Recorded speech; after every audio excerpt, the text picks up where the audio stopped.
kedewasaan masyarakat kita kan semakin tumbuh, pengawasan juga semakin baik, media sosial juga bisa kita gunakan untuk melakukan menjaga komitmen-komitmen ini agar setiap pemimpin itu sesuai dengan koridor dan aturan tanpa harus dia memikirkan kepentingan yang berbasis sara.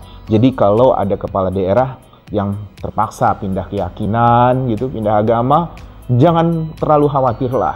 Kan kesalahannya bukan bersifat prosedural kenegaraan, tapi itu adalah sebuah komitmen yang sangat personal. Jangan kita menjudgment orang hanya persoalan-persoalan seperti itu.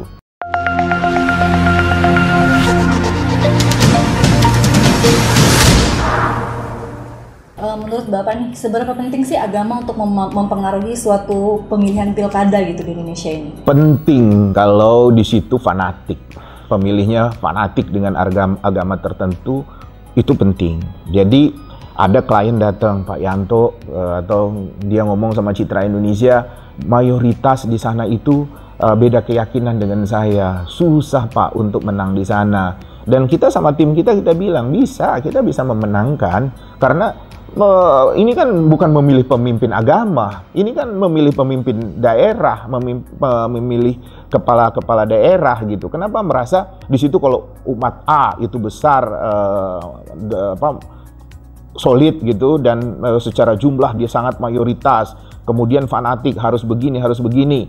Ya, karena mungkin mereka menganggap bahwa yang bukan agama mereka terlalu tidak mendukung mereka, atau mereka menganggap bahwa yang satu agama dengan mereka itu adalah orang yang sangat baik atau orang yang mereka hormati dan mereka bisa dukung. Tapi kan yang namanya Citra Indonesia sebagai konsultan politik bisa mengimprovisasi itu, bisa mengkondisikan itu menjadi sebuah, dalam hal ini, produk yang memang disenangi oleh semua umat. Nah, bukan hanya umat minoritas, tapi mayoritas yang tidak juga senang, itu memang tugasnya konsultan untuk bisa menarik simpati orang-orang yang berbeda keyakinan sama dia. Jadi jangan merasa pesimis seperti salah satu klien yang datang ke kita, katanya itu berat lah Pak, mereka sudah solid atau segala macam. Kita tetap berkeyakinan bahwa pemilih itu rasional. Pemilih tidak rasional karena tidak ada yang memberi kesadaran secara serius pada mereka. Jadi tugasnya konsultan itu membuat orang memilih secara rasional hasil pengemasan kita.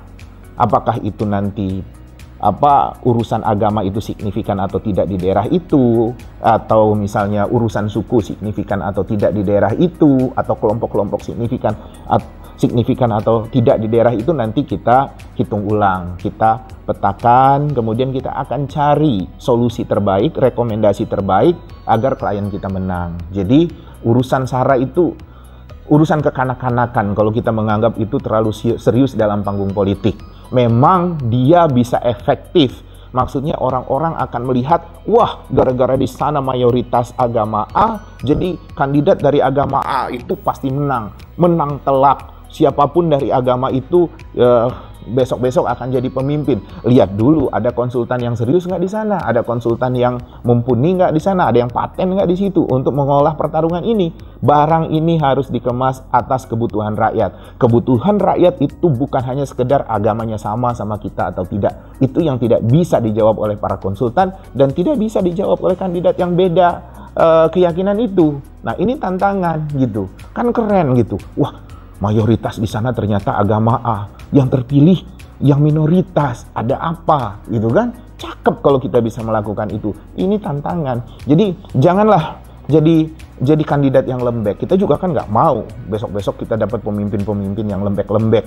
Baru urusan beda-beda sedikit udah cemas, baru urusan ada halangan-halangan sedikit udah khawatir, baru udah ada urusan intimidasi sedikit udah blingsatan. Ya nggak asik juga gitu kalau kita ngedukung calon pemimpin seperti ini. Kita pingin adalah pemimpin yang mau bertarung dengan kondisi apapun, termasuk berbeda keyakinan dengan mayoritas masyarakat seperti itu, di masyarakat yang di daerah itu. Jadi dengan pembahasan kita hari ini, karena dia berpindah agama, dia khawatir, bagi saya tak usah khawatir. gitu. Tadi kan kita udah berbicara tentang tantangan Sarah nih Pak. Sebenarnya modal apa yang harus dikuatkan supaya kita bisa menggeser di tantangan-tantangan yang terkait perbedaan agama itu? Iya, sebenarnya sederhana aja. Tunjukkan bahwa kamu tidak berpihak dalam urusan agama itu. Kamu tidak berpihak dalam urusan keyakinan kamu itu. Karena seperti saya bilang tadi, kamu ini sedang berjuang atas kontestasi kepala daerah, bukan berjuang untuk memilih pemimpin agama. Nah, kepala daerah itu apa? Jelas tidak homogen 100% agama A, tidak homogen suku B, tidak homogen 100% golongan C. Tidak. Keberagaman ini yang harusnya bisa dipahami oleh calon-calon pemimpin kita. Bagaimana dia bisa merangkul umat yang beragam-ragam itu. Bagaimana dia bisa merangkul umat yang berbeda dengan dia. Jadi jangan gara-gara dia satu keyakinan, yang satu keyakinan itu di blow up, dimanipulasi atau dieksploitasi ya, dieksploitasi habis-habisan emosinya hanya karena urusan politik identitas. Jadi bagi saya yang berbeda agama bisa menang itu justru bukan hanya kemenangan bagi dia, tapi juga kemenangan buat bangsa ini untuk melihat keberagaman buat kita. Nah, keberagaman itu kan penting, toleransi itu penting, dan itu hanya diwujudkan apabila ada pemimpin-pemimpin yang berbeda agama memimpin suatu wilayah yang mayoritas bukan memiliki kesamaan keyakinannya dengan dia. Jadi dia harus bisa merangkul banyak orang, dia bisa menunjukkan bahwa dia tidak berpihak. Itulah caranya, itu cara yang paling dasar kalau orang berbeda agama dari mayoritas penduduk di situ. Jadi kecemasan itu yang harus dihilangkan, ditekan seminimalisir mungkin, sehingga mayoritas umat tidak menganggap dia sebagai orang yang mengancam gitu.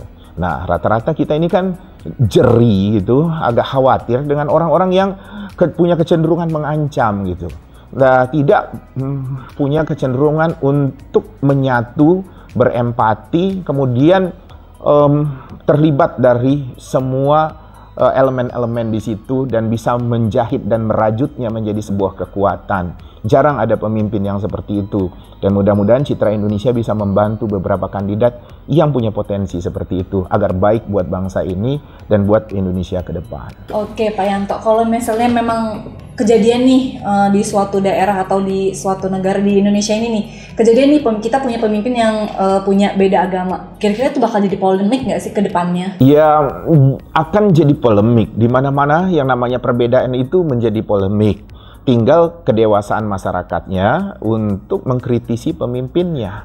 Jadi kalau pemimpinnya bagus, kalau pemimpinnya mau mendengar suara masyarakatnya, pemimpinnya memang patuh kepada aturan, itu nggak masalah. Nah, polemik itu muncul biasanya di antara para pendukung, bukan antara masyarakat dengan pemimpin. Kalau udah urusan agama, pendukungnya yang reseh gitu loh, rusuh, rame, gontok-gontokan hanya karena urusan mau rebut-rebutan mau masuk surga. Sementara urusan duniawi aja belum tuntas, kesejahteraan kita masih jauh, orang miskin masih banyak, tetangga kelaparan nggak diurusin. Karena apa? Karena kita tidak menuntut komitmen pemimpin untuk menyelesaikan masalah-masalah seperti itu.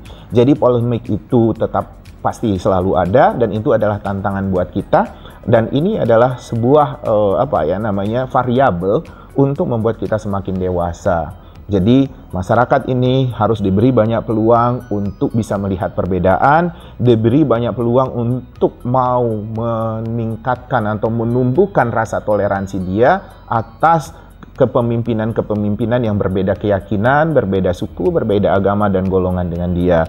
Jadi polemik adalah bagian dari pendewasaan, polemik adalah bagian dari pematangan politik. Jadi kalau nggak ada ketegangan-ketegangan itu nggak asik juga politik itu. Justru itu adalah bumbunya gitu kan. Jadi biar bisa kita mendapat hikmah yang terbaik buat bangsa ini. Baik Kak, terima kasih banyak nih sebelumnya atas penjelasan yang sudah Bapak berikan. Baik sahabat Citra Indonesia, kita sudah sampai di penghujung acara. Terima kasih karena sudah menyaksikan channel YouTube kami. Jangan lupa untuk like, comment, share, dan subscribe. Dan sampai jumpa.